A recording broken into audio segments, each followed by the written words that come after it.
Assalamualaikum warahmatullahi wabarakatuh. Perkenalkan, saya Dini, calon guru penggerak Angkatan 9 dari Kabupaten Sumedang. Kali ini saya akan memaparkan demonstrasi kontekstual modul 1.3 mengenai visi guru penggerak. Pada inquiry apresiatif, saya akan mengidentifikasi hal baik yang telah ada di sekolah dan mencari bagaimana hal tersebut dapat dipertahankan dan memunculkan strategi untuk mewujudkan perubahan ke arah yang lebih baik lagi. Agar dapat menerapkan pendekatan inquiry apresiatif, maka langkah berikutnya dapat menggunakan metode Bagja. Metode Bagja terdiri dari B. Buat pertanyaan utama, A. Ambil pelajaran, G. Gali mimpi, C. Jabarkan rencana, A. Atur eksekusi. Diawali dengan B. Buat pertanyaan utama, yang berisi pertanyaan-pertanyaan untuk menentukan arah penelusuran. Bagian A, ambil pelajaran. Pada bagian ini, memandu bagaimana pengalaman positif dari individu, kelompok, ataupun komunitas lain yang akan dijadikan pembelajaran. G, gali mimpi, yaitu berupa narasi keadaan ideal jika prakarsa perubahan telah terwujud. C, jabarkan rencana, mengidentifikasi tindakan-tindakan yang akan dilakukan. Dan yang terakhir adalah A, atur eksekusi, yaitu membantu transformasi rencana menjadi nyata. Visi guru penggerak yaitu terwujudnya generasi yang cakep, cerdas, agamis, kreatif, elegan, peduli, dan berkarakter profil pelajar Pancasila. Prakarsa perubahan yang diinginkan adalah meningkatkan literasi siswa melalui pemanfaatan edu-teknologi. Proses alur Bagja yang saya buat diawali dengan pertanyaan utama, yang terdiri dari pertanyaan, yaitu mengapa kita perlu meningkatkan literasi siswa melalui pemanfaatan edu-teknologi. Bagaimana cara meningkatkan literasi siswa melalui pemanfaatan edu-teknologi? Kemudian tindakan yang perlu dilakukan untuk menjawab pertanyaan adalah, pertama, diskusi dengan rekan sejawat dan kepala sekolah mengenai program meningkatkan literasi siswa melalui pemanfaatan edu-teknologi. Kedua, mencari informasi mengenai pemanfaatan edu-teknologi untuk literasi.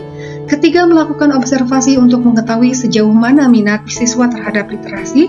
Dan yang terakhir adalah menyebarkan angket atau wawancara untuk mencari tahu jenis literasi apa yang disukai dan tidak disukai oleh siswa.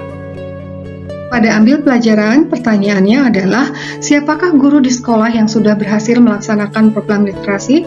Strategi yang diterapkan apa agar programnya berjalan efektif dan efisien? Apa saja yang guru tersebut lakukan untuk mencapai tujuan yang diharapkan? Apa yang selama ini telah mendukung usaha guru tersebut mencapai tujuannya? Apa yang sudah guru kuasai untuk mendukung usaha menerapkan programnya?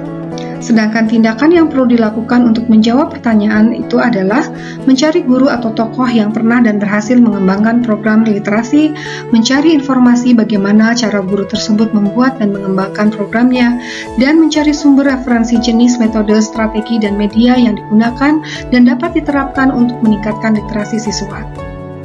Pada Gali Mimpi, saya membuat pertanyaan, apa saja kegiatan meningkatkan literasi siswa melalui pemanfaatan edu-teknologi? Bagaimana perasaan saya dengan adanya pemanfaatan edu-teknologi untuk meningkatkan literasi siswa? Hal apa saja yang bisa dilakukan guru agar pemanfaatan edu-teknologi untuk meningkatkan literasi tetap konsisten berjalan dan menarik minat siswa?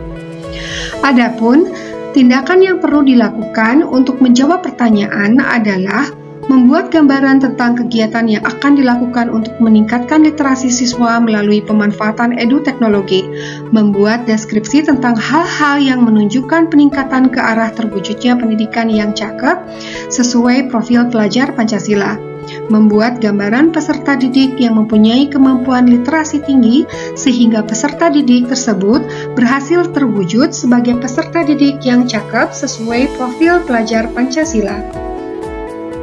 Pada jabarkan rencana, maka saya membuat pertanyaan, apa langkah paling sederhana yang dapat dilakukan untuk meningkatkan literasi siswa melalui pemanfaatan edu-teknologi?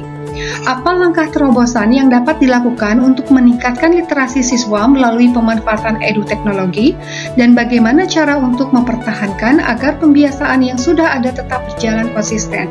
Maka, tindakan yang perlu dilakukan untuk menjawab pertanyaan adalah mengembangkan kegiatan literasi melalui pemanfaatan edu-teknologi dengan strategi, metode, dan media yang bervariasi, menyusun kegiatan literasi edu-teknologi yang dapat mewujudkan peserta didik yang cakap sesuai profil pelajar Pancasila, dan menyusun terobosan-terobosan baru dalam rencana meningkatkan literasi siswa melalui pemanfaatan edu-teknologi agar tetap berjalan konsisten. Pada atur eksekusi, pertanyaannya adalah, siapa saja yang akan saya libatkan dalam mewujudkan rencana ini? Apa saja peran yang dibutuhkan dan siapa yang mengisi peran tersebut? Siapa yang bertanggung jawab memonitor agar pemanfaatan edu-teknologi untuk meningkatkan literasi siswa dapat tetap konsisten berjalan dan berkelanjutan? Maka tindakan yang perlu dilakukan untuk menjawab pertanyaan adalah menyusun tim kerja atau kepengurusan beserta pembagian tugasnya, meminta dukungan kepala sekolah, meminta dukungan dewan komite sekolah, meminta dukungan orang tua siswa, memfasilitasi edu-teknologi untuk kegiatan literasi siswa, membuat catatan dan dokumentasi kegiatan, serta melakukan refleksi agar terus melakukan perbaikan dan pengembangan dari program tersebut untuk mencapai tujuan sesuai harapan. Demikianlah rancangan tindakan perubahan berdasarkan tahapan Bagja. Semoga dapat membawa perubahan ke arah yang lebih baik dalam mewujudkan pendidikan berpihak kepada siswa. Terima kasih, semoga bermanfaat. Wassalamualaikum warahmatullahi wabarakatuh.